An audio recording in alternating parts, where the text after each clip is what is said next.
Welcome to the next episode of the Iowa Girls Wrestling Podcast. Today, I'm going to have a very fun podcast. I'm joined by two guests today, Emily Hartzell-Rogers and Josh Worthen, better known as Hannah's mom and Jillian's dad. How are you guys doing today? Awesome. I'm doing well. I'm doing Yeah, well. Thanks for having us, I Troy. Oh yeah, no, I've known you both for a few years, and I thought this would be kind of fun, um, just because I don't think you'll hold back and you'll help some parents out that are getting into the same situations you've been into, and I think we're just gonna have a fun conversation. So we'll start with Hannah's mom.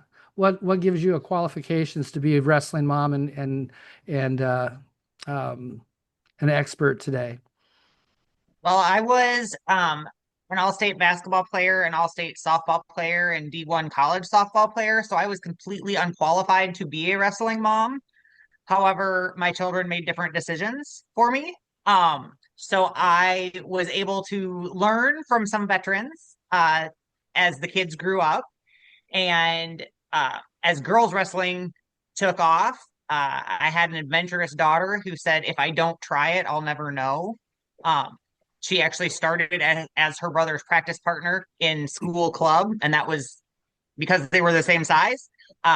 She went on to be a three-time state medalist and is now a, a full-time referee, and will be embarking on that adventure now moving forward. So that's how I became a wrestling mom. Nice. And Mr. Worthen, how did you become a wrestling dad? Um, I was that parent that waited for the kid to bring the permission slip home when they were little. I was just chomping at the bit, hoping they would pick it up. So I wrestled a little bit in high school. I fell in love with it. I had hoped one day my kids would too. And so each and every one just kind of followed suit, starting with Jacob and then Hunter and then Jillian eventually later. Yeah. No, they're awesome kids. I've been on trips with Jillian. I've, watched her grow into such an awesome wrestler, and the cool thing is with Jillian, she always gives back because she's always working with the young kids. And she just recently, coached on the trip down to Florida, which was really cool. I hope she enjoyed that end of it. I didn't get to talk to her a whole lot, but I did talk to her for a little while. And then Hannah, I met you first at the Lloyd's wedding and stuff, and then I watched Hannah. I've watched her beat my wrestlers, and now I've got to have some really nice conversations with her officiating, and I know that's she's in a great spot. I've talked to Mark Kenny, and I believe that if she wants to, she probably would have a spot down in Florida next year if she wants to try to qualify for that. Yep. I thought we would start by talking about youth wrestling, and both your daughters. How old was Hannah when she started? So Hannah started in the room with her brother, like I said, as his practice partner, when she was in fifth and sixth grade. And more so sixth grade, she was going to practices because he was out of partners his size and age for the practice timing. And by seventh grade, she just said, "Well, I might as well compete because they have some girls' divisions. So let's buy me a singlet and I'll just go give it a shot." So she started club only in seventh grade and then did junior high season as an eighth grader. Okay. And she did AAU as a seventh grader and then as an eighth grader again, and then full blown into high school. And then when did Jillian start? She's been around forever, it seems like. Yeah, did a little bit of wrestling when she was like 4 or 5 years old, 6 years old. Didn't do it real long. There wasn't a lot of girls, and she got to a point at a very young age where it was, Dad, I don't want to do this. I don't want to get beat up by the boys. And so she had actually switched to swimming, and she did very well at swimming for several years, and then eventually kind of made her way back about fifth, sixth grade shortly after one of Jason's tournaments, and she got to watch some girls compete, and she was like, I want to try again, Dad. So, but yeah, probably about fifth, sixth grade, she really started getting into it again. Yeah, no, she's done well. Actually, both of them did very well, and but didn't start super early. I'm seeing a lot of early starters now, which is great. It's really cool to see, you know, hundreds of girls in the third and fourth grade and fifth and sixth grade. When, I started, there was, I think, 22 girls total in the high school, and most of them were taking forfeits at 100 or 105 or 103, whatever the weight class was at the time. But with that, those numbers and expectations and AAU states and Pee Wee states, parents' expectations is there some advice you could give to some youth parents about maybe the expectations of your kids as a youth athlete versus a high school, possibly college athlete? And we'll start ladies first. This is probably a very unpopular statement, but my number one advice is do less of more things.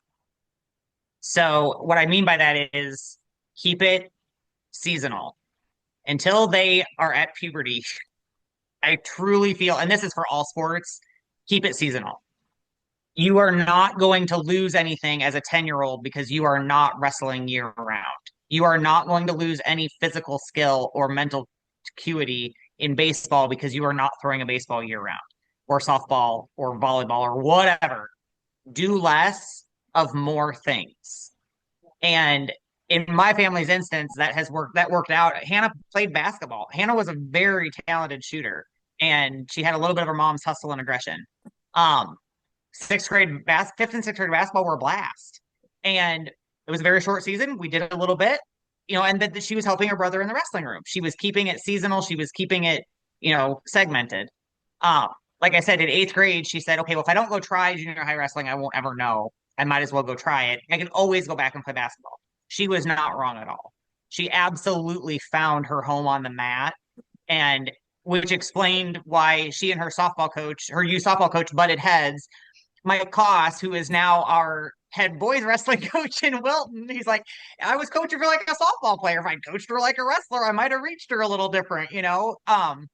But point being, no child should be expected to know what they want to do in life at 12. Let them do a little bit of everything. Let them expand, let them explore, let them find a passion, let the passion find them. I truly feel the associations could do a better job of maintaining seasons. And that's not going to happen unless parents start to maintain seasons. So, probably a widely unpopular choice of words. And I'm sorry to all the club coaches that I just said that out loud. My kids are out of your program. It's just my opinion. So, No, and actually you're, from a lot of, you know, studying and research and things like that. I kind of actually do that with my high school girls. I don't push a lot of off-season stuff. If they want to do it, I'll find it. But you got to develop and you got to have some breaks between to do something different. And burnout is real. oh my I gosh. I know it's real. And then also, I think we're seeing more injuries, just repetitive injuries. They're doing the same thing, throwing all the time, or just different things. I feel now in my 50s, I can't take a shot anymore because I've probably taken thousands and thousands of shots over the years, and my knees just don't work. So yeah, and Yep. if we're starting earlier and doing more, they're just going to Yep. happen earlier. And I'd Mr. say Worthen. I'm not saying Oh, don't be no. physically active, Yeah. and so if it is like if wrestling is the only thing that you are that I couldn't hit a volleyball to save my life. So volleyball wasn't my thing. But if that's the only thing you're going to do, you don't have to compete year round. That's the mental burnout. That's the mental break. That's the thing that is also incredibly important. My son is looking to play college football, would not say no to college wrestling, but is looking to play college football. He still goes to wrestling workouts. The physical activity, the physical work, but the competing, the weight situation, and that's one thing wrestling brings to the table from any other sport out there. The metabolic pressure you put on your body is different than any other sport. And my advice across the board, I guess, is still just do less, do more of less, do less of more things. Yeah. No, I like that. Mr. Worthen, what's your advice for youth parents coming into this? I do agree with a lot of what Emily had just said, especially in youth. I always try to encourage my kids to do other things. My kids always found their way back to the wrestling mat. And one of their coaches pulled me aside. And I used to limit Jillian at first when she first started wrestling because I didn't want her to quote unquote burn out. But he pulled me aside and he's like, she wants more. You have to give her more. And he told me, you have to feed the hungry. And that's always stuck with me since she was started wrestling club. And once I took the reins off of her and let her decide, she was going to practice 5 days a week, 6 days a week if she could. She wanted to be there. I'd get a text message every day, sometimes multiple days. Dad, are we going to practice tonight? So I think it's just more listen to your kid. I Mhm. don't think some parents listen enough to their kids. No, I don't want to go to practice tonight. That's okay. If your kid wants to go once a week, let them go once a week, especially in youth. They don't have to go 4 days a week. Some kids want to go Yep. 4 days a week. Don't limit them if that's what they want to do. You know, if they're passionate to go 4 days a week, they're going to improve. If they're passionate to go one day a week and hang out with their buddies, they're going to improve. So I think it just comes down to listening and just knowing your kid and not this is what we have to do and let them just kind of guide their way. Yeah, I like Yep. that. That's good. Very good advice. I think sometimes, kids that's good listening to your kids because sometimes I think, and I've seen this on, different parents and I may have done a little bit myself with my daughters in swimming early on. Um, they liked it because I liked it. They liked it because I pushed them to do that things and they wanted to, say, "Oh, Dad's happy that I'm doing this, so that's cool." So I think sometimes that happens and we don't listen to our kids. So both great advice for youth. I'm doing some different interviews with some high school girls, little shorter ones, and I just actually had one earlier today with a young lady. I won't say their name.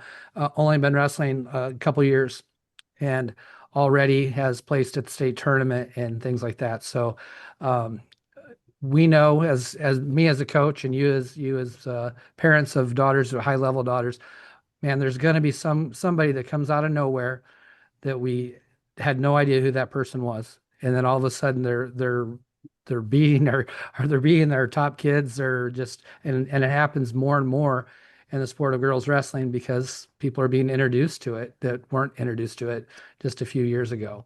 Do you have any stories or anything that maybe would go along with that maybe would help somebody realize that hey, I'm glad your fourth graders having a lot of success, but they're going to have to continue to work.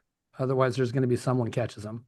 Oh, Jillian, when Jillian came back to the mat, that sixth grade year, whatever it was, um, we started slow and she'd go to tournaments and she would get whipped. And then we'd go to another one and she would get whipped and thumped and beat and leave crying. And it's like, I gave her every out I could. And she's like, no, I want to go back. I want to do this. And I'll bet it was almost 2 years before she won a match. And there was a lot of girls that were really, really good when Jillian started, just whipping the living life out of her. And eventually, because of just the grittiness and the want to, she was able to run a lot of those girls down. And so just because you're having those moments, I think what happens is they're they get happy, and happy can be a bad place because then you get lackadaisical sometimes and you start overlooking like my daughter who didn't win a match for 2 years and all of a sudden things start clicking a little bit. um it's great when they're winning. I know it feels good. I was kind of dismissive about wins. I was not overly excited about wins, nor was I about losses either. um it was always all right, what do we need to work on? What can we fix this week? We'd get in the car. So what are some of the good things you thought you did today? Awesome, awesome, awesome. What are some of the things you thought you didn't do so well? We need to focus on those. So I just, I watch so many kids in youth wrestling just look so stellar. And then kids that so many people would want to write off, run them down by high school. Yeah. So I don't know. Yeah, I was one of those kids. I didn't win a match for the first 3 years of wrestling. We didn't wrestle like they do now. I'm talking 8, 10 matches a year, not 40, 50 matches a year. But I didn't win a match for the first 3 years of my life. I still remember my first win, and the head coach, who was my head coach in high school, gave me a compliment. He probably couldn't remember that he gave me a compliment that day, but I still remember that, 40 years later. So little things like that meant a lot to me. So kids that do struggle at the beginning, I tend to, yeah, I really like to see them come around. You got anything for hedging the? Yeah. So honestly, Hannah was kind of that kid that kind of came out of the woodwork. We knew her growth and development in the sport, and we understood where she had come from seventh grade on up. And that was actually seventh grade. She went out and beat two boys and won her very first tournament ever. And about peed my pants. I'm like, I didn't even know if she knew how to tie her wrestling shoes, and she actually went out and won two matches. She didn't win another match the rest of the year. She actually lost to Izzy Deeds in the first round of her AAU seventh grade, and it was like a 10-second pin. And I was just like, Mhm. yeah, that didn't go well. And she said, she's like, that girl was really good. I'm gonna go look up her videos and I'm gonna learn from that girl. Um, that was in seventh grade. By the time she got to eighth grade, she's medaling at AAU, and kind of came out of the woodwork. Um, I guess again, to kind of go back to like what to expect, when you start small, you let them build themselves. So again, defining what is youth wrestling, anything under sixth grade, that's keep it fun every other weekend through the season. Things like that make a difference. Um, but then, getting plowed over by an unknown, unless you have a brain like my son who knows every wrestler in the state, their birthday and their shoe size, you're never going to keep up with every kid. And additionally, wrestling is one of those sports that it can literally go anyway with one twist of an ankle. Yeah. And it can happen to anybody at any place in time.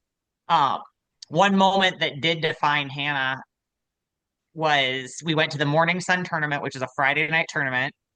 We went with no school coaches or anything. It was just we wanted to squeeze one in, and they were supposed to have a girls' division, and they didn't. We got down there. Hannah went ahead and just wrestled the boys, and she was wrestling, and she was up 4-0 against a boy.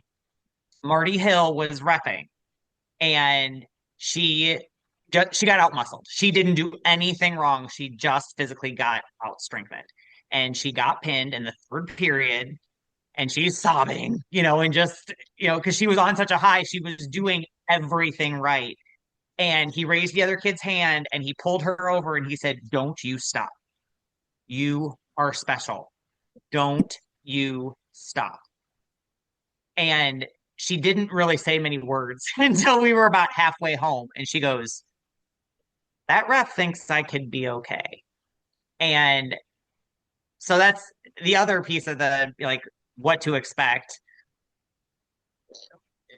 There are no college coaches recruiting anything in eighth grade AAU Pee Wee State. That does not happen. There Yeah. are no glory stories of Doug Schwab seeing somebody wrestle as a kindergartner going, "I'm going to put that kid on my team." Besides maybe his own two children. Yeah. Let's be honest. And they might be at Iowa. Otherwise, yeah, but that just doesn't happen. And so you just have to remember, love to watch your kids do things.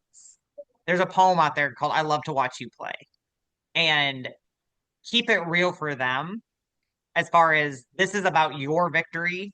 This is about, you know, getting that double leg, getting that, doing the successful duck under, whatever. Like Josh said, what are we going to work on? What went well? Win, lose, or draw. I almost wish they didn't even give awards. I'm such a bad person, right? Like, Mhm. nobody cares about the trophy. Quit giving trophies. Not everybody should get a trophy. When it becomes about the size of the trophy, you've lost sight of what we're actually trying to build, which is good humans through all of this. So just keep it real for the kids and just know you're never going to predict how they're going to do and what's going to come out. And you just have to stay after it make it for them. Make it about them and their achievements, not the trophy or the win. Yeah. One thing I've heard you both mention is the girls wrestling boys. and both of your daughters were not part of that first group of girls that had to really grind with the boys, and they actually got to wrestle in some girl stuff. But they were part of that group that really kind of made it maybe a little bit more popular and acceptable to wrestle, and part of that sanctioning and stuff. But I still will hear parents say, "Man, I wish we could wrestle the boys. We'd get so much better. I wish we could just wrestle the boys." And I am so thankful that I never have to watch one of my girls get their arm tore off and have a surgery again because of wrestling some guy that's way stronger that maybe didn't know what he was doing, just was over muscling somebody. What's your thoughts on, I mean, practice? I'm all for it if there's a good practice partner and stuff, but what's your thoughts on, are you grateful for sanctioning? Go I ahead, don't care who Josh. starts. Um, I was the dad that wanted my daughter to wrestle the boys. There was a very distinct difference from what I could see in girls wrestling at the time and how boys wrestled. And I honestly wanted my daughter to wrestle more like a boy than I wanted her to wrestle like a girl. So we did not seek out girls' tournaments at first. I would put her up against the boys every chance I got. But I was very mindful of it as well. We got to a certain point where it was like, okay, now the body differences are just getting to be too much. We're going to cut it off. So, as far as youth wrestling, even some middle school, I think if the girl wants to compete against the boys, I don't see it as an issue. At least, um, if they feel that's what they need to improve, and everybody feels a little bit different there. Um, there is there was just the way the boys would go after my daughter was not the same as the girls. I wanted her, wrestling is a tough sport and a rough sport. And I wanted her to feel that and acknowledge that and then utilize that on her own. I'm not saying girls aren't tough and rough. I've seen probably one of my favorite matches was Chloe and um, was Tatum? it Tatum? Tatum. Yeah, yeah. Yeah, Well, I still go back.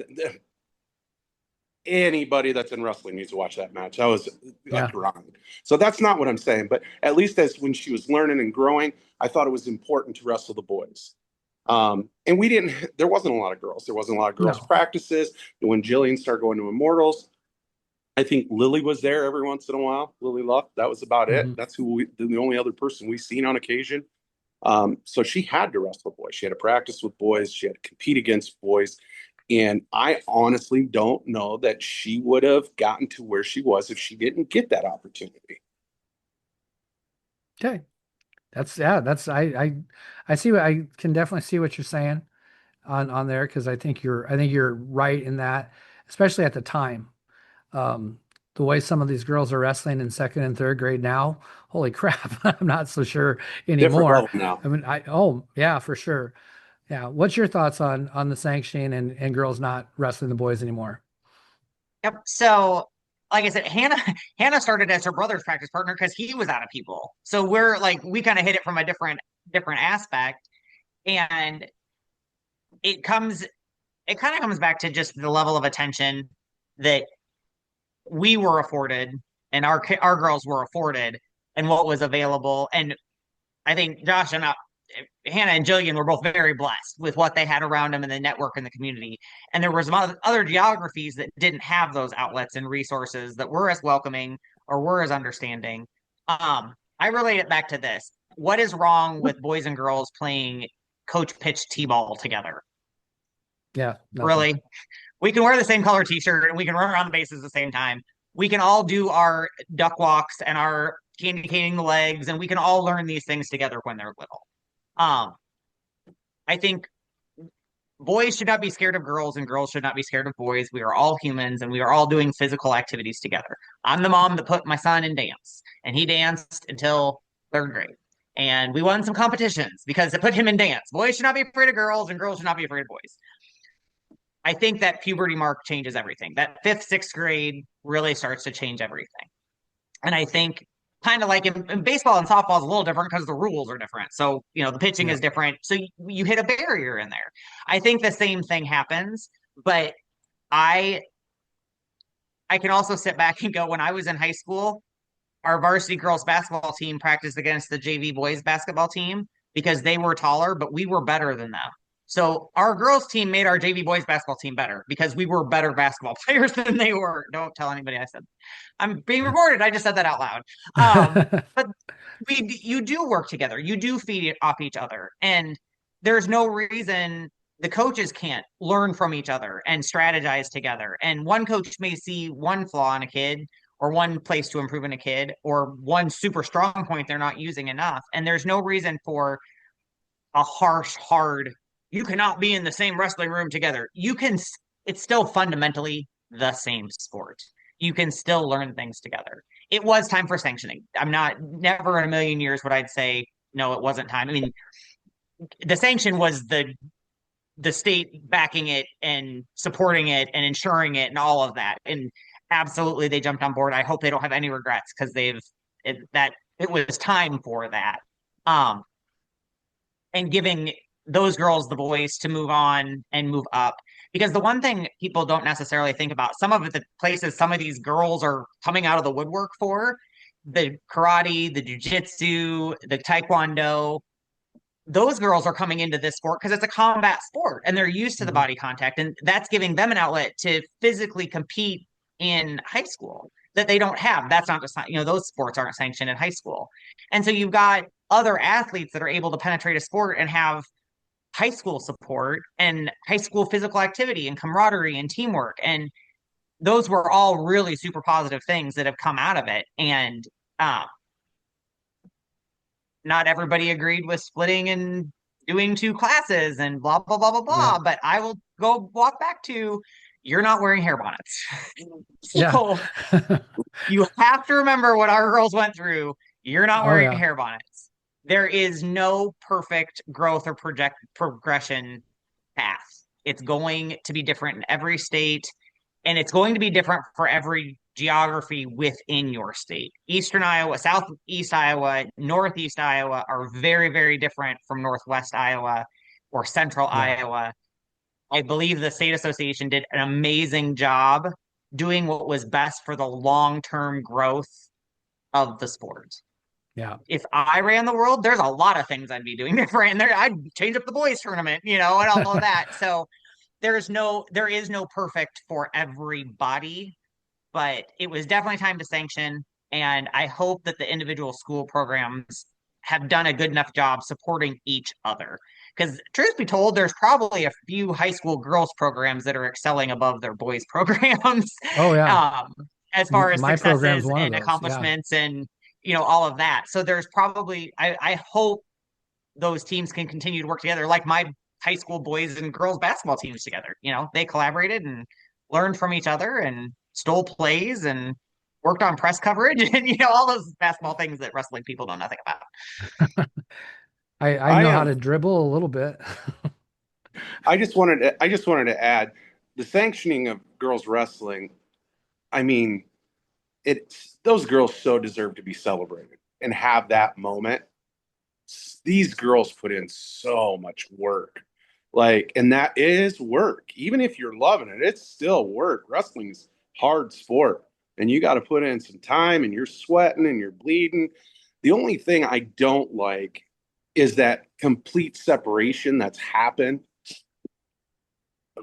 I would like to see some of the practices run together, especially in the smaller communities, because there's still some schools out there that only Yeah. have but a handful of girls. And it's Yep. tough, especially like when you're Jillian, you have a lot of very new faces who are brand new to the sport. Mhm. And sometimes she's not getting quite what she needs, where if she could have even a few goes with some of the boys in the practice room, you know, that's the only part that I really didn't like about it was Well, there's and actually, still, in Iowa, that is actually legal to do. There are still schools that have the same yeah, thing. So but yeah. so many schools just automatically separated them. Yeah. Just I just don't think that has to happen just yet, even though that's what some schools do. I know I it's not really, required that way. yeah, no, and I'm with you, Josh. It's it's almost like, well, the girls can't see the boys sweat with no shirt on. Oh, for freaking frack. Like, really? Like it's you can do buddy carries and you can do your relay races there. You can do your conditioning together. I bet those girls work a little harder because they're going to keep up with the boys, and those boys are going to work a little harder just because they're not going to be shown up by some girl. Yeah. Those Yeah. sort, and that's what I said. Like, I hope the programs are working together, but there are schools that do absolutely treat it like boys can't see a girl with her sports bra showing off her tank top workout Yeah. shirt. Like, come on, you know. Yeah. So there, I'm with you, Josh. I hope I'm done with, I've only got a boy left in high school, so I, don't have to worry through it anymore. But I hope the schools continue to collaborate their programs and the coaching staffs work together. And my hope, I guess, is that no school has a written rule that the boys and the girls cannot be in the same wrestling room at the same time. Like, Yeah. When I started, so I was always an assistant coach until I came to Ridgeview, which is now I'll be my 5th year, or is it 6? Somewhere in there, 5th, 6th year. And it was 5 because I just renewed my certificate again, 5 years. And so I had at the time Izzy, Tatum, Dania, Jolyn. I mean, I had 6. We had 9 girls on that team, and 5 of them wrestled varsity. So I was all for it. I just set rules, and actually I took the rules from Emma Randall. And I don't know if you guys know Emma or not, but fantastic coach. She's at Columbia University right now. But no shirts off, and I don't want to see butt cheeks was the rules. That's it. Otherwise we're scrapping and stuff. But I do we are separate now because we do have teams in for practicing. I'm in a huge co-op. I have 5 schools that come there. And, so I have 30-ish wrestlers, and our boys wrestling room is exactly 1 mat with 2 extra square or 2 extra circles in a corner. We couldn't fit together. We have Right. done joint practices, which, especially over Christmas, sometimes we do some joint practices just because maybe there's half the people are gone on vacation or things like that. But no, I No, had to that's separate out because, that's hugely different though. yeah, Numbers, now you're running into safety issues anyway in a room. yeah, yeah, Nobody has, 3 mats long, especially in these yeah, smaller schools. But I was yeah. more just referring to, Oh, you yeah, know, the schools where, you might have a half a dozen girls. Just include them. They want to feel hmm, yeah, included anyway. Let them compete with the boys. Let them practice with the boys. It's just going to make them better. yeah. yeah, You're 100% correct on that. And I'm sure there is a huge difference going from where your son's wrestling at Wilton to Bettendorf's room. I mean, the number of kids in those programs are huge. And yep, Bettendorf's a big girls wrestling program. I yep, mean, and they've done, and then unions, kind of building it, right? So yeah. that's, everybody's in Well, a and different spot and right now. and no different. Wilton boys and JV and varsity together. There's 40 boys out. Like so. Wow. But it comes down to it's kind of like who's going to give you the go you need to go. And Hmm. at the level that our daughters wrestled at, you always know who you are getting ready for. You're doing your regular routine, but you know who you're getting ready for. And my daughter may have had a move in her arsenal that a very high level wrestler at her weight in the Wilton boys room or in the Bettendorf boys room needed to perfect. And she went in and she was his practice partner because she was doing what his competitor was going to do. And she knew Uh-huh. how to do it better than anybody else, in that Bettendorf entire system. And so for the schools that have enforced, virtual no physical contact, those are the things that I hope that those programs can move past. And that kind of leads into the same thing for working into a club situation that the club coaches can have the respect and the school coaches can have the mutual respect that when a wrestler needs something, we're going to do what's best for the wrestler. And we're going to get the wrestler the mental prep and the physical prep and the nutritional prep they need. And we're going to work together at that and not only contradict each other, but make it impossible to work together. And kind of goes boys and girls and administration programs as well as club coaches all factoring into that too. Well, since you brought it up, I had it farther down the list of my outline here, but why don't we talk about clubs and how they've affected? Like I said, in Northwest Iowa, typically if we have any club, BV's kind of been the one. Northwestern college has done a little bit too, but there's not a lot of clubs on our side of the state, so it doesn't affect me much. Um, what's the club? Where did your girls go? And how has that helped the wrestling? And then how have they um, worked with the college or the high school programs? Josh, why don't you go ahead and start? Well, Jillian has wrestled from Immortals from day one. Um, once she decided she wanted to go, I had reached out to Cruz, and like I said, when she first started there, there was no girls, and they it was Cruz and Joey Laser, and I don't even remember Hodges, and they were all just so welcoming and inviting. Um,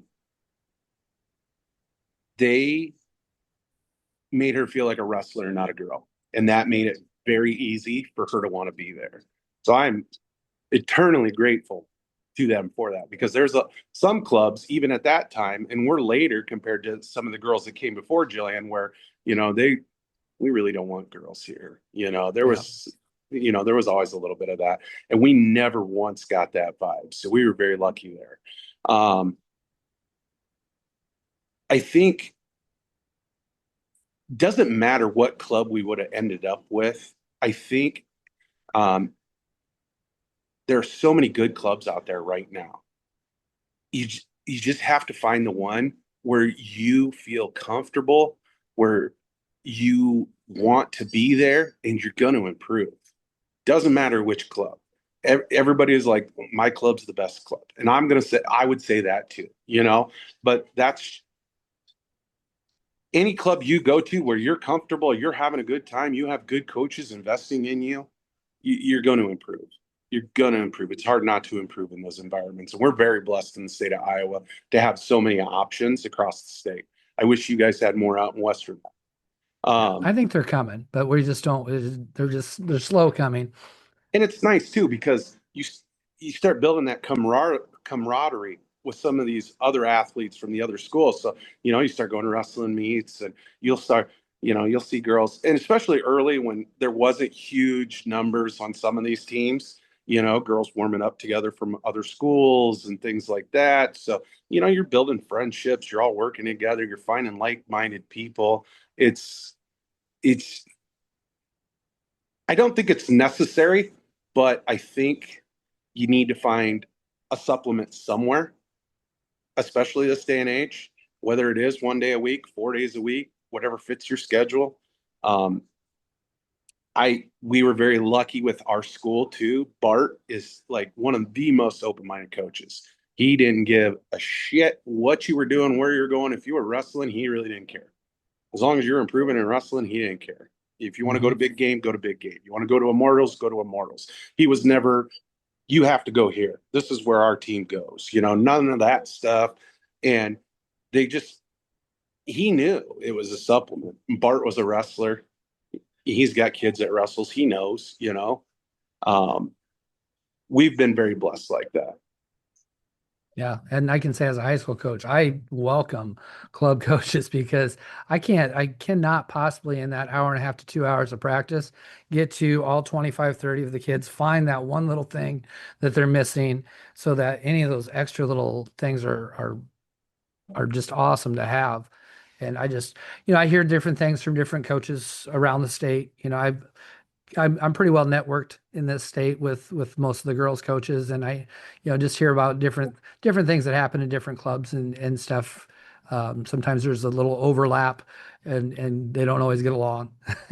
Sometimes I hear those things.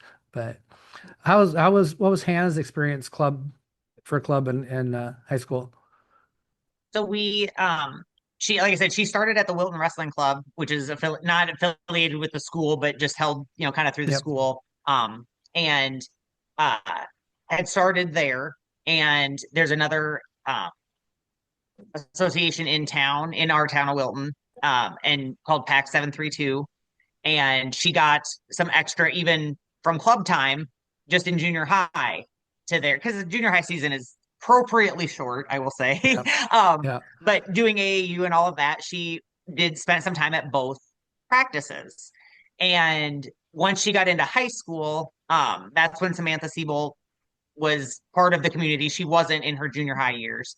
And she actually took her up to TJ's up in Jefferson and started there as she was starting to develop her girls only club here in Muscatine. So she has kind of evolved through it, and worked through her own growth and her own maturity. Um, she was welcome back at Pack any day. You know, the youth club for Wilton was eighth grade and under. But Yeah. she was back at, welcome back at Pack anytime, just to get in the reps she needed, get with the partner she needed. If she needed to go help somebody, kind of like I mentioned before, because she would do something better than the other guy in the room, she was always very welcome there. Um, Ironically, my son goes to Big Game, which is TJ's brother-in-law. So like I'm a house divided. Uh-huh. But it's funny because although there's, house divided and, you know, family battle, in between those two families, friendly fire, obviously. Um, Yeah. you know, Samantha is one of my son's biggest fans, although it's brother's club, brother-in-law's club. And if something's not going right, she's gonna show both those guys and say, why is he getting this wrong? And that's a boy wrestler, but um, so why there's always friendly fire. I think everybody ultimately should always be about the kids Yeah. and should always be for the betterment of the kids. And every now and then as adults, we do lose sight of that. All of us individually, tend to get streamlined. But yeah, she kind of had a growth and evolution just as more things became available. One thing I think I want to add to, club aside, a lot of these clubs will host clinics. So you may not be, or your family may not be in a position to do a weekly club all summer. Um, but it's a little bit back to that seasonality side of things. Don't be afraid to hit a clinic that's hosted by a Hmm. club, hosted by a particular clinician. Um, it's kind of like I just left a livestock event, so I'm a little bit like, we call it barn blind. When you're only seeing one thing, you're only seeing one thing, and you could be downgrading that thing, going, "This cow is not good." Like, and it could be excelling, but you've seen it every day the same way every day, and you're only seeing what's right in front of you. And a different perspective can change everything. And that's one thing I hope parents and club coaches don't lose sight of, and school coaches, right? We should all keep Yeah. learning and we should all keep expanding and growing. And that was one advantage Hannah had as the programs down here kind of evolved into, growth and maturity and ages and girls only and some of that. Um, she had lots of different perspectives, and she was able to learn from different perspectives and still hone her own style and her own skill set. But she was, like Josh, we never had a moment of, we don't take girls here. Hmm. Um, the advantage now with the growth across the state and across state lines, because geography wise, we're not that far from Illinois, and there's parts that aren't that far from Missouri. Um, the girls that don't have a comfort level, don't have brothers, didn't grow up watching this with dad or whatever, they do have a girl only opportunity. And I'd never judge a family or a kid who only wants the girl opportunity. And, whether it's safety, security, or injury prevention, whatever it may be, that's an advantage the kids are going to have coming up, of girl only. And that's, the club Hannah has graduated out of, as she's now, just reffing and not competing. Um, but there's a little bit of a sisterhood, that came along with that as Hmm. well. And that's very healthy for girls as well. But also boys don't have cooties. Don't be afraid of boys. Yeah, I started last year. I do about a month and a half of all girls club just because we're still growing in our area. I was fortunate, when I first started coaching girls, I kind of started around that group of girls that graduated last year, not last, yeah, 2 years ago and stuff. So, we had some really good girls, but sometimes that was a bad part of growth because people were scared to come into that room because they were already worried about getting beat by these. So I started Yeah, the, by that sector yeah, of girls that had grown. yeah. So Yep. I started an all girls which it went very well last year. I had about 20 girls, but a lot of them would not have gone into the boys' room. And maybe now they will. I'm actually going to cut back a little bit this year because it did affect kind of it was tough to do club and be the high school coach too at the same time. But I think we're going to do Oh a yeah. smaller portion of the season and try to get them into the boys clubs. We have such a strange school district. It's two school districts that came together. I think they're on 14 years ago, but they still don't. They have the same name, same thing, but don't share two school boards, two separate wrestling clubs. It's, and I don't actually live in that either school district, so I don't understand and don't care. It's not Yeah. not my deal. Not my deal. Um, let's run into weight cut. Obviously, that's one of the things that new parents hear wrestling, they hear instantly weight cutting. People from my age group, we did things really stupid. There wasn't a lot of days I didn't have a plastic suit on and, starving and dehydrated. Things are different now. But what's your stance and how did your daughters go on the weight cut? Josh, go ahead and start because I know Jillian's, kind of goes all over the place sometimes with her weight and she's learning, I think, how to maintain now and things. So Yeah, so as far as weight in my house, that was between her and her coaches. And then it was always, we always had a conversation ahead of time, whether it be a big tournament, like, if it's Fargo or if it's just state or whatever. And the question's always the same. All right, what's your weight? And then we come up with a plan from there. And I do try to hold her accountable. She's still a child. She needs to learn when you're going to commit to something, people are expecting you to, especially during high school. And with there being weight classes, coaches, when you tell a coach, I'm going to be this weight, there's that expectation there. So I'm going to hold her accountable there. But everything that she ever did, as far as weight cutting related, would have been through her coach. She's messaging Cruz, talking with him. What does she need to do? How much water is she drinking? I never wanted, there'd be times Jillian would try to do it the wrong way. And it's like, no, you need to eat dinner. What are you doing? Knock it off. Just, we have to be choosy of what we're having, but I need you to eat, eat, eat, eat. So luckily she likes chicken. So she eats all kinds of chicken.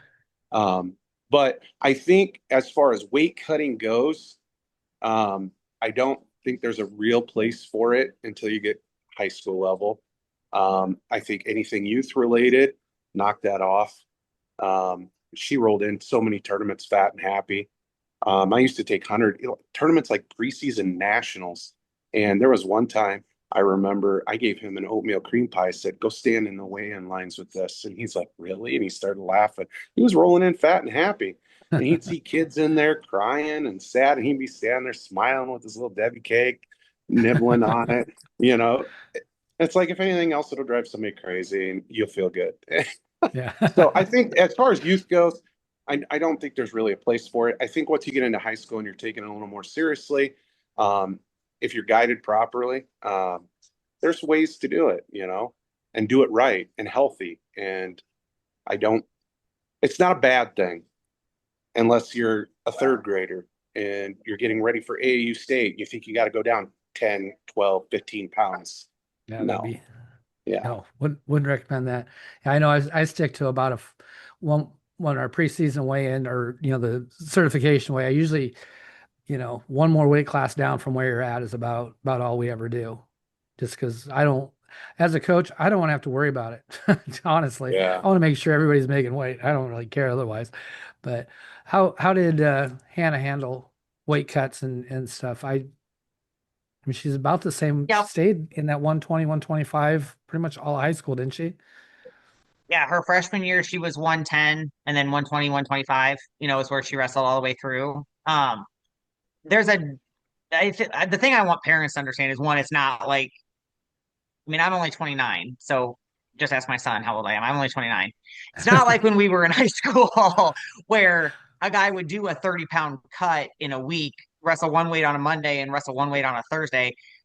That is no longer allowed or physically possible. So end Yeah. of story there. Um, but there's a difference between calorie and water management and weight cutting. And truthfully, outside of preseason, there is no cut like there was when we were in high school, like the old school wrestling situation was. You get to manage your weight strategically up to your preseason weigh in, and that dictates where you can be. And it is a strategic process. You cannot flip a switch and have a 4.0 on your GPA overnight. You cannot flip a switch and change your weight 2 weight classes overnight. And if I could, I would be 120 pounds. So it doesn't work that way, and there's no reason for it to happen that way, or to expect it to be that. Just like Josh said, with youth, eat the freaking oatmeal cream pie and bring me one. Like there is no purpose. Weigh in, wrestle your shoe size, and run with it. This is not a big deal because there are no college coaches watching Super Pee Wee State. Let the kid go to the bathroom when they need to go to the bathroom, right? Just do it. Yeah. Our process of weight management throughout having I'm going to have a 220-pound senior boy, but I had a 175-pound freshman boy and a 175-pound boy and a 125-pound girl. Our theory throughout probably about 3 to 4 weeks before season through season is if you can't wash it or kill it, don't eat it. And when I maintain that as I'm helping them meal prep and then I'm preparing the evening meal, that was our number one rule, and it helped a ton. Between that and water intake management and them starting to calculate and manage how much and just pay attention to how much they're taking in, huge differences top to bottom throughout the years we wrestled. Helping parents understand it's calorie and water management, it's not weight cutting. That's the big deal. Yeah. And then they get to pay attention a little bit too. I mean, I am healthier during wrestling season than I am in the summer, I promise, because I'm eating like they eat, you know. But understanding, I mean, the Google machine's amazing for starting to understand how do you maintain, how do you fuel, and understanding small portions, little snacks all day keeps the metabolism going. You know, all of those things are at our fingertips as parents. And so helping the kids and teaching the kids that and supporting the kids through that. Um, like Josh said, holding them accountable and making sure they are fueling their body. You have to fuel your body to push the brain blood to your brain to be a student, to be successful. And then you get to go wrestle. You have to fuel your system to be successful at what you're doing. And just not eating isn't an option. And it's tough because they're counting those, ounces on the scale. But the main thing is for parents and new parents to this situation is it's management, it's not a cut. And that's the most important part. Yeah. And we, One of the things like, that I've talked to Jillian about in the past too, and I've talked to other girls when weight comes up. And my question's always the same, it's like, Josh, I'm thinking about going to this weight, or Dad, I'm thinking about going to that weight. And at the end of the day, my question is always the same. And I just look right at them and I say, what weight do you think you can win? Are you trying to place, or are you trying to stand on the top of the podium? What weight is that? Is that a weight up? Is that a weight down? Is that the weight you're at? Where do you feel most confident? And then go. yeah. Some people just automatically think they have to lose weight. You don't have to. I watched a kid when Hunter was in high school. He jumped up 2 weights and ended up getting third at high school state. Because he had a tough district that year. He didn't know if he was going to get through. And he thought, well, I'm just going to wrestle fat and happy. He goes up 2 weight classes, ends up getting third. So where do you feel you're going to win? And then plan accordingly. Like Emily said it way better than I did. Like, it's not a weight cut. It's managing your water intake. It's managing what you're putting into your body. You're not depriving yourself. That's a cut. Yeah. No, and I like if you can't clean it or kill it, don't eat it. I like that. Yep. That's a really good advice. I stole that from Samantha Siebold. No, but yeah, it's okay. it is. If you can't wash it or kill it, don't eat it. That's really good advice. It's all the crap, that we, and my girlish figure, it's, I know it's bikini season, but I didn't get in one this year. So, I don't take my own advice most of the time, but I do bring in once a year, we have a nutrition person come in I've had her on the podcast, and then actually I just talked to Joey Boyens, who does Grandviews.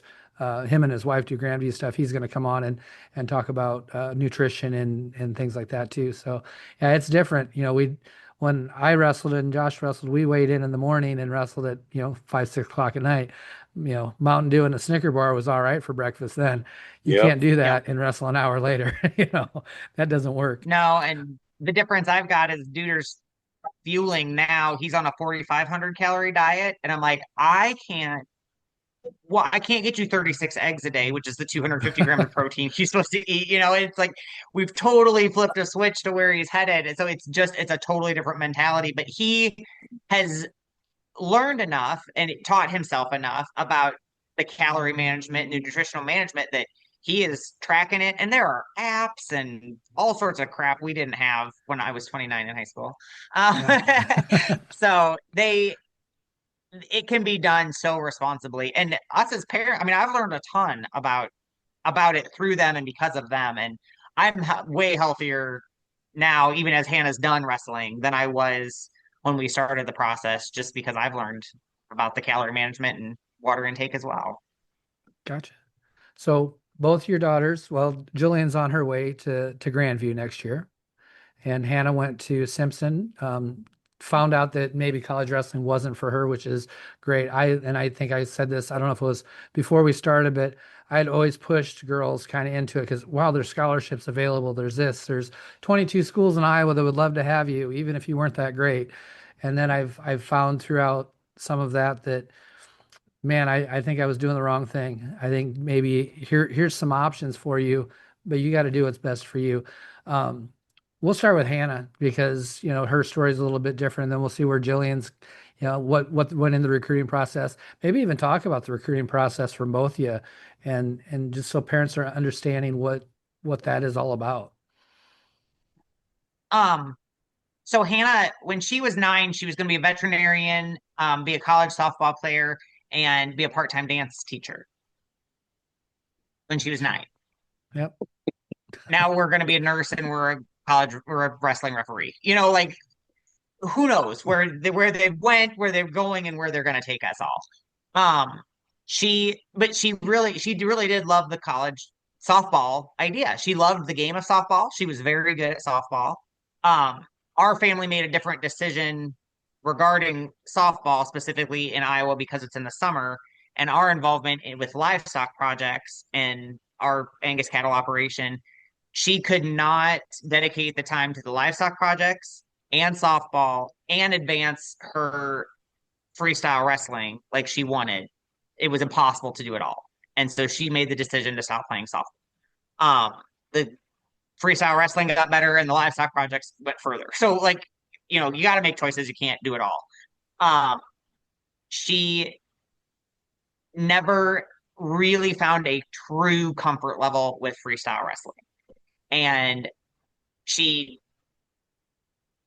still loves to push her body, still loves to push her mind, still loves to push physically. But the college wrestling scene being freestyle and her really truly diving into wanting to get into the professional world and get into working and get through school to start having more independence. The school she chose, the school that chose her for wrestling and the comfort level she had with a wrestling program, uh, they did not have a nursing program.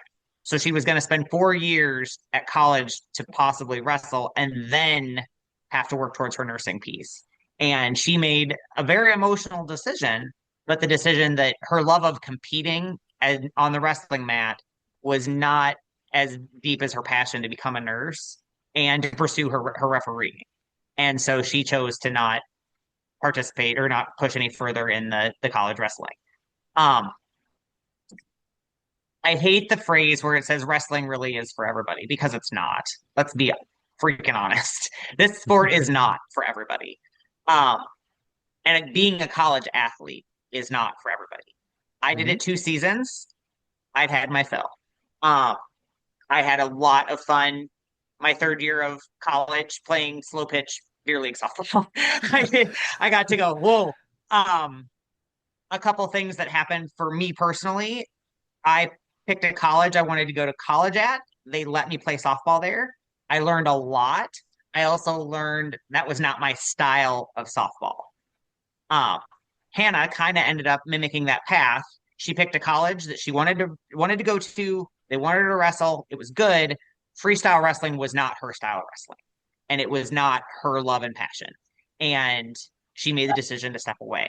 And it was a very emotional decision, but it was a very healthy decision for her. Her recruiting process was not anything like the girls are experiencing now. That is going to continue to grow and evolve, just like it, high school wrestling has in Iowa with the sanctioning, and programs are growing and changing. Um, she had half a dozen programs reach out to her. Some of those schools were not options for a lot of reasons.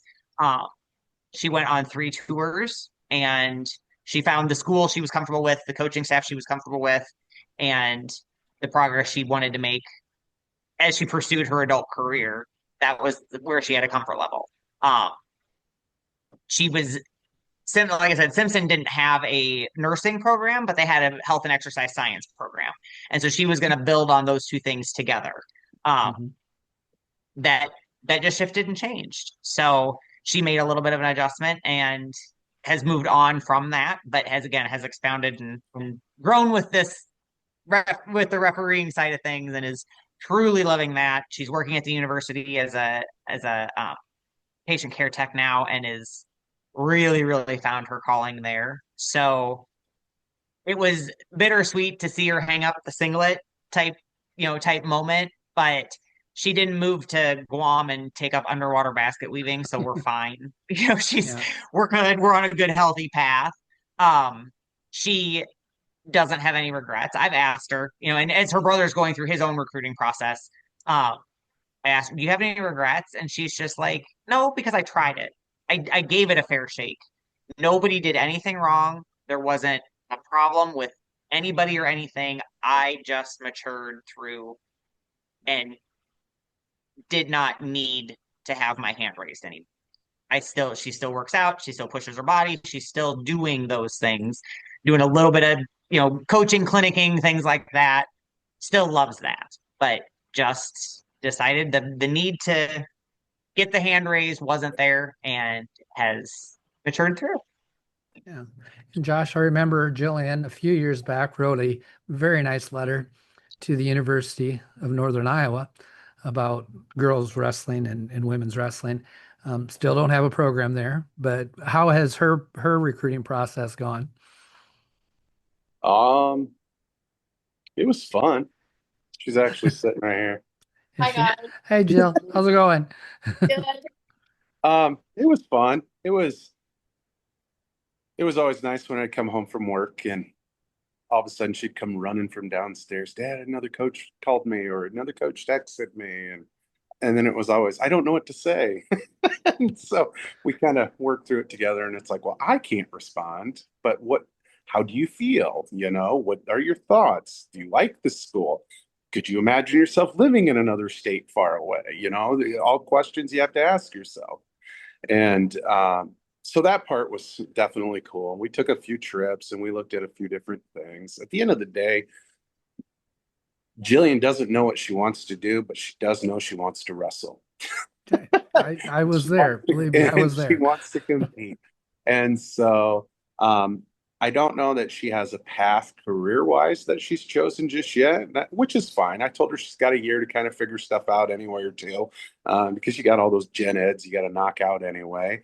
But Yeah. hopefully, something comes along. I do know that trip to Florida really helped inspire her coaching wise. She really enjoyed that. I could see her possibly doing that one day.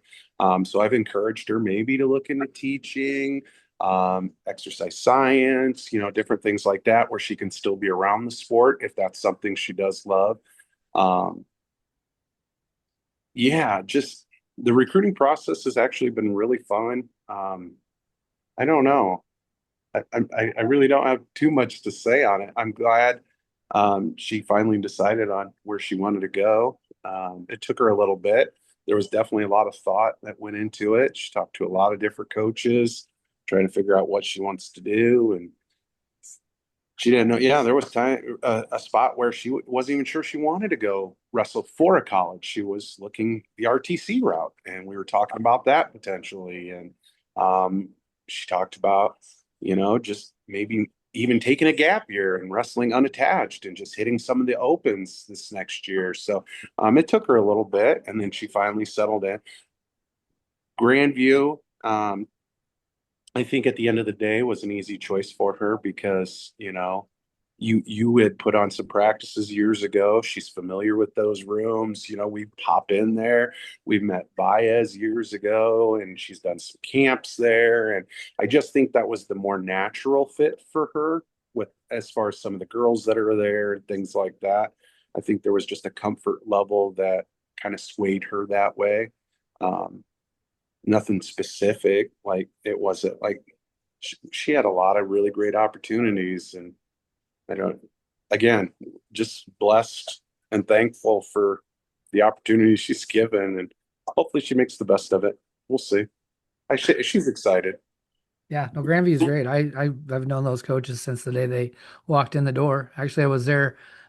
Keegan, with the first girl I coached, was the first recruit at Grandview. Pushed her into it with all kinds of injuries and things like that.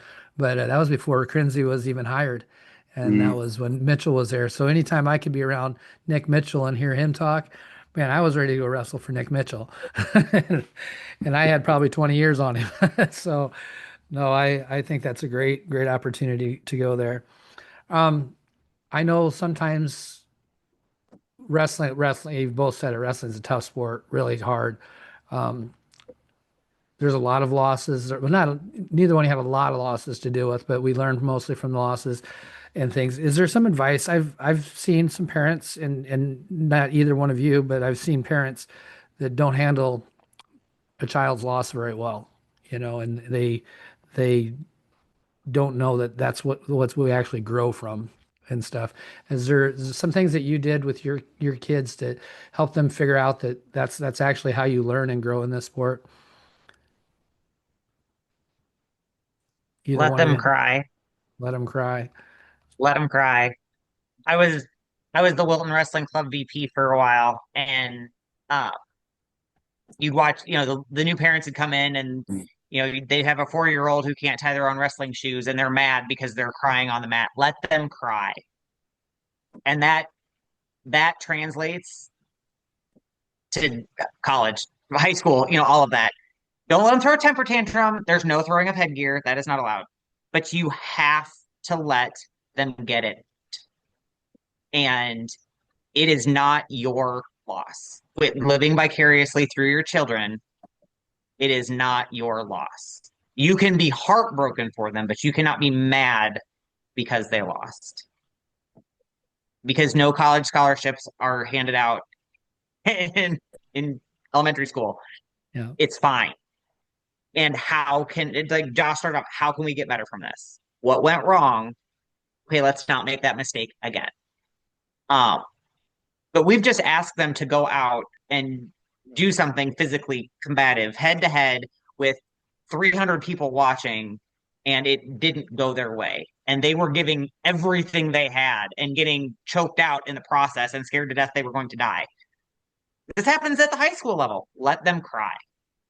Let them release that emotion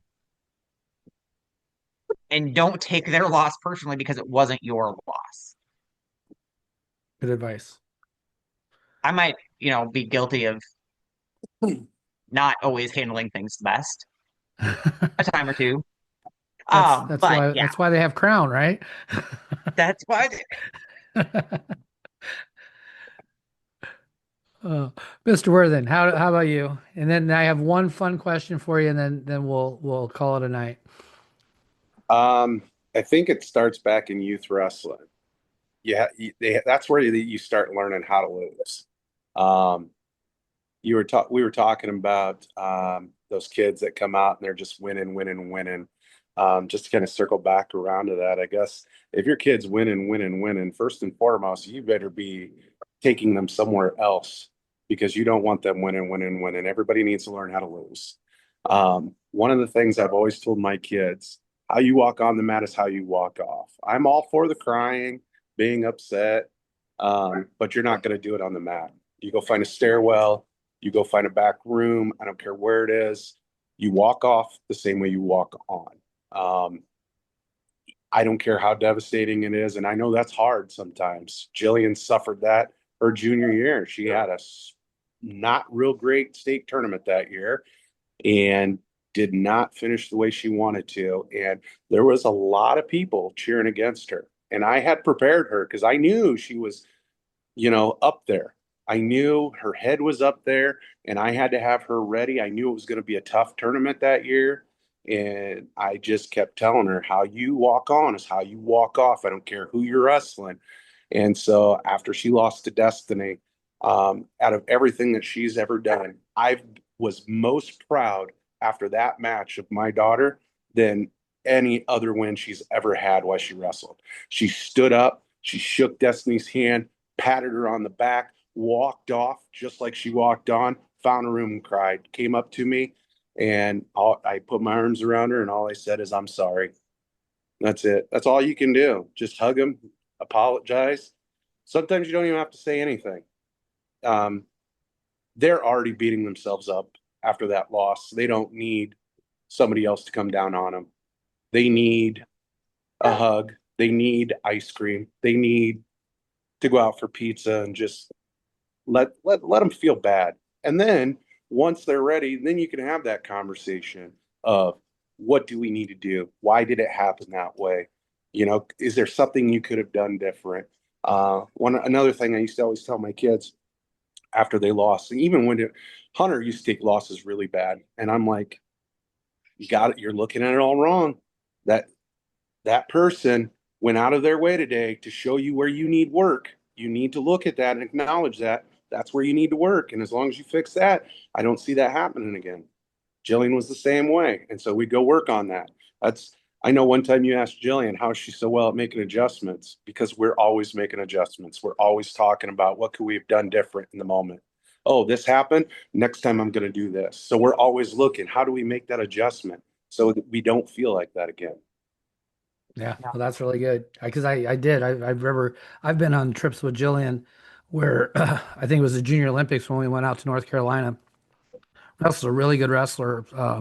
The first day in the duels and got beat. I don't remember what the score was even, and that coach was pretty impressed and gave us a he was very impressed with his wrestler. I'll just put it that way. And the next day, Jillian went out and teched her in probably about 35, 40 seconds. She made the adjustment.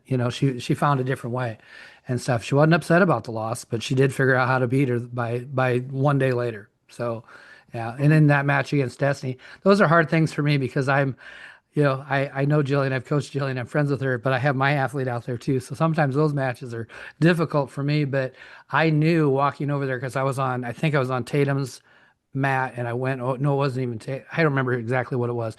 I went over mid match, kind of surprised at the score, but I knew that third period was going to be, there was adjustments being made.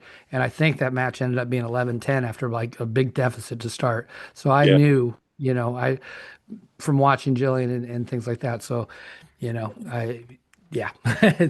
it was obviously a fun match for me to win because that was a big thing for Destiny, but it was also, still knew that Jillian was right there, and 1 second different would have been 1 second different, maybe two Right. seconds difference. I remember the match should have ended differently. So, no, but I've always enjoyed Jillian. And I've always, and Hannah, this last 2 years at AAU State, I'm gonna give you your last question here, but I wanted to make sure you guys both knew this because your daughters are fantastic people.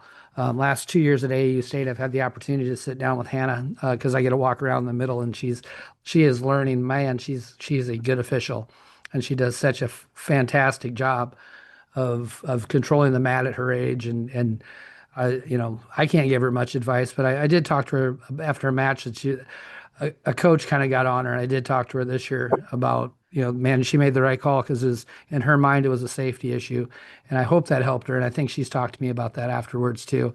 But man, she's done such a fantastic job there. And I talked to Mark, Twin Rivers, she coached this year, but he said if she would have gone the officiating route, she would have been one of the top officials coming out of there. So that only officiating a couple of years, and him saying that it's pretty impressive. So I want you to know both your I daughters will. are just fantastic people. I've really enjoyed the reaction or interactions I've had with them. So you guys done a great job. So I'm going to give you your last question, and this is always a fun one. So you got promoted. You are now the head of the NFHS rules making committee for high school wrestling, high school girls wrestling. What change are we making? Go ahead and start, Josh. What change are we making?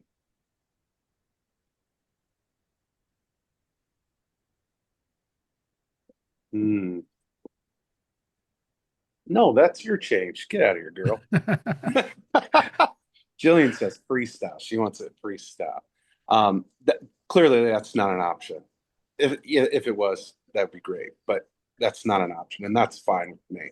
So if we're still doing folk style, I'm a fan of the 2 point takedown. But in conjunction, what I would like, I want the aggressive wrestler to be rewarded, and I want the push out. So I love the I want to push go out. back to 2, and I want the push out because then you Yeah. get your extra point that way. Yeah. I've heard people say, well, we should give a 3 point reversal too. And I'm like, well, that defeated. I mean, why don't we just go back to the 2 point takedown? I still yell two. I sometimes feel like an idiot, like two or Yeah. three, whatever. I'm too old school. I like 2. It just sounds so much better. It It just sounds does. so much better. Yeah. Do. It's, yeah. But I figure, look at it this way. You make up the extra point by being aggressive and pushing girls out anyway. So you don't Yep. need a 3 point takedown necessarily. Yeah. So And I would don't keep know. us from that push out would also keep us from wrestling the edge. Oh, we You love know, edge wrestling at our house. That's all well, we talk well, about. no, I mean, but it would keep people from stepping out of bounds, Yeah, yeah. and you have to learn how to wrestle in that situation. We do it every day in practice. We wrestle the edge of the mat, and then because this year the rule changed. They were really supposed to emphasize that if someone walks off the mat, there's a stall call automatic, whether they're just pushing out or not. But I'm going to tell you, officials do not like to call that stall call.